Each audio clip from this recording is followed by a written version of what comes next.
Petit point leçon. TVI, théorème des valeurs intermédiaires. Donc, on utilise le TVI, le théorème des valeurs intermédiaires, quand on veut savoir le nombre de solutions de l'équation f de x égale un nombre. F de x égale 0, f de x égale moins 1, f de x égale 10. On veut savoir combien il y a de solutions. Et donc, c'est-à-dire combien de fois la courbe CF va couper la droite y égale k. Donc, graphiquement, combien il y a de points d'intersection entre la courbe et la droite. Nous, on le fait par le calcul, mais évidemment, si on a le graphique, on peut le voir graphiquement, on peut résoudre graphiquement. Par le calcul, en général, on va utiliser le TVI grâce au tableau de variation. Donc, le tableau de variation sera donné, ou évidemment, vous aurez à le faire grâce au signe de la dérivée. Donc, première étape, on dérive la fonction f, on trouve f'. Deuxième étape, on étudie le signe de la dérivée. Quand est-ce que c'est positif, quand est-ce que c'est négatif. Et ensuite, quand f' est positif, ça voudra dire que f est croissante. Quand f' est négatif, ça voudra dire que f est décroissante. Et donc, on arrive à la fin à avoir le tableau de variation de notre fonction. Une fois qu'on a notre tableau de variation, c'est là qu'on va pouvoir utiliser le TVI. C'est-à-dire que dans un tableau, ici, on sait que la courbe va commencer à l'ordonnée moins 1, va monter jusqu'à l'ordonnée 4, va descendre jusqu'à l'ordonnée 3, va remonter jusqu'à l'ordonnée 7. Et comme on a des flèches dans le tableau, ça veut dire que c'est strictement croissant. Et il n'y a pas de double barre dans le tableau, donc c'est continu. Donc si on prend le stylo, qu'on trace un trait de moins 1 jusqu'à 4, ça veut dire qu'on va passer par toutes les valeurs qui sont entre moins 1 et 4. Donc il y aura une solution, ça va forcément passer par 2. Donc il y aura une solution pour l'équation f de x égale 2. Ça va forcément passer par 3, parce qu'il y aura une solution pour f de x égale 3. Mais par contre, ça passera pas par 5, parce que on est, le maximum ici, c'est 4. Et donc, c'est grâce à ça qu'on va savoir le nombre de solutions d'une équation. Donc, on l'explique un petit peu plus précisément. Donc, on va faire autant de TVI qu'il y a de variations de la fonction. Donc, par exemple, dans notre exercice qu'on va faire après, il y a 3 flèches, donc on va faire 3 TVI. À chaque fois, on regarde un intervalle où f est strictement monotone, c'est-à-dire où f elle est soit strictement croissante, soit strictement décroissante. Donc là, on va regarder ce morceau-là, elle sera strictement croissante. On pourra faire un TVI. Ensuite, sur ce morceau-là, sur l'intervalle 2,5, elle sera décroissante, strictement décroissante, donc on pourra faire un TVI et on en pourra en faire un troisième. Donc, pour pouvoir utiliser le TVI, il faut déjà donner l'intervalle sur lequel on fait le TVI. Et ensuite, il faut dire que f est continu car dérivable. Ça veut dire qu'il n'y a pas de valeur interdite, donc on ne lève pas le stylo, donc on est sûr que ça va passer partout. Ensuite, dire que f est strictement croissante ou f est strictement décroissante, ça dépendra. Et ensuite, donner les images des intervalles, donc donner les ordonnées finalement de où commence et où finit notre morceau de courbe. Et une fois qu'on a donné les images des intervalles, k, notre nombre qui est ici, est-ce qu'il appartient à l'intervalle image ou pas? Est-ce que on est là-dedans? Est-ce qu'on est entre moins 1 et 4?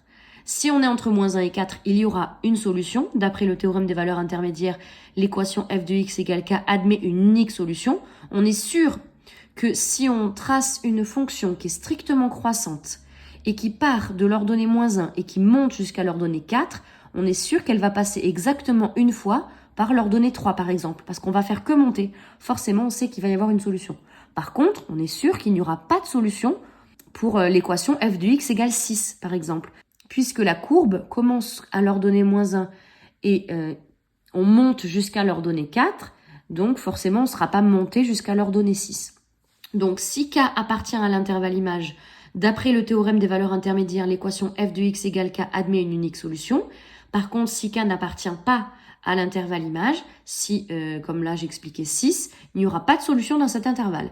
Et une fois qu'on a fait le TVI autant de fois qu'il y a de flèches, on met une petite phrase de conclusion en disant combien il y en a en total. En fait, le TVI ne nous donne pas les solutions. Ça ne nous permet pas de résoudre des équations, ça nous permet juste de trouver le nombre de solutions de cette équation. Donc ici, à l'aide d'un exercice, d'un petit exemple, on nous donne le tableau de variation d'une fonction f sur l'intervalle moins 3, 9, et on nous demande combien y a-t-il de solutions pour l'équation f de x égale 2. Donc ça veut dire que notre petit k, c'est 2. Donc on peut facilement savoir combien il y en a avant de tout détailler. On peut le voir rapidement que combien il y en a de solutions. C'est-à-dire qu'on regarde les images. Donc on regarde ici les ordonnées. Est-ce que 2, il est là-dedans? Est-ce que quand on commence à -1 et qu'on monte jusqu'à 4, on va passer par 2? Oui. Donc dans cet intervalle, il va y avoir une solution. Ensuite, dans l'autre intervalle, dans celui-là, on part de 4, on descend à 3. Il n'y a pas de 2 là-dedans, puisque 2 est en dessous du minimum. Donc, il n'y aura pas de solution là-dedans. Et enfin, dans le dernier morceau, dans l'intervalle 5-9, est-ce que 2 appartient à l'intervalle 3-7? Non, on est encore en dessous du minimum. Quand on est en dessous du minimum ou au-dessus du maximum, il n'y aura pas de solution. Donc là, il n'y aura pas de solution. Donc en tout, on en a trouvé une là, 0 là, 0 là. Donc en tout, il n'y en aura qu'une. Donc c'est très facile de trouver combien il y en a. Maintenant, il faut détailler le TVI 3 fois pour avoir tous les points. Donc je fais un petit tableau avec les trois intervalles, sur l'intervalle -3,2, sur l'intervalle 2,5, sur l'intervalle 5,9.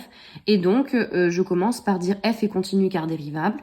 Évidemment, cette phrase-là, vous auriez pu la mettre au tout début en disant que sur l'intervalle -3,9 et f était continu car dérivable, ça évitait de l'écrire 3 fois. C'est même mieux de l'écrire au tout début, f est continu car dérivable. Et ensuite, sur le premier intervalle, f est strictement croissante. Donc, on a f est continu car dérivable, f est strictement croissante. Et ensuite, on va mettre les images.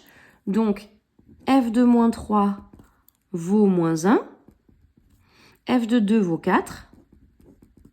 Et une fois qu'on a ça, est-ce que notre k, est-ce que k appartient à l'intervalle image? Est-ce que k est entre ces deux valeurs, entre -1 et 4? Ici, k vaut 2, et 2, il appartient bien à cet intervalle. On va bien passer par leur donner 2 ici. Donc, 2 appartient à -1, 4. Donc, d'après le théorème des valeurs intermédiaires, l'équation f de x égale 2 admet une unique solution. Sur l'intervalle -3,2. Là, on a fait sur l'intervalle -3,2, on a trouvé une unique solution. Et on fait de même pour les deux intervalles. Ici, l'intervalle image, c'est l'intervalle 3, 4. Et là-dedans, en descendant de 4 à 3, on ne va pas passer par 2. 2 n'appartient pas à l'intervalle 3, 4. Donc, d'après le théorème des valeurs intermédiaires, l'équation f de x égale 2 n'admet pas de solution. Et enfin, dernier morceau, dernier intervalle, sur l'intervalle 5, 9. Ici aussi, 2 n'appartient pas à l'intervalle 3, 7. Donc, d'après le TVI, l'équation f de x égale 2 n'admet pas de solution.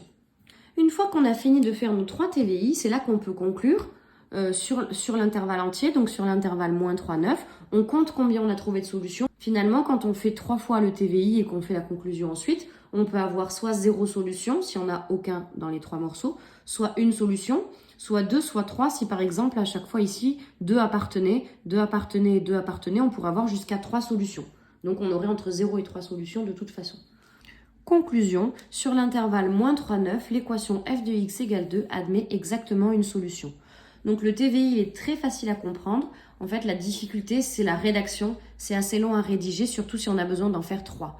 C'est possible que dans un exercice TIBAC, on vous dit prouver que l'équation f de x égale 2 admet une unique solution sur l'intervalle -3, 2. Donc là, si on nous demandait ça, on ne ferait que le TVI sur l'intervalle -3, 2 puisque c'est demandé sur l'intervalle -3, 2. On n'écrirait que ça et on finirait par là. On n'aurait pas besoin d'en faire 3. Voilà comment utiliser le théorème des valeurs intermédiaires.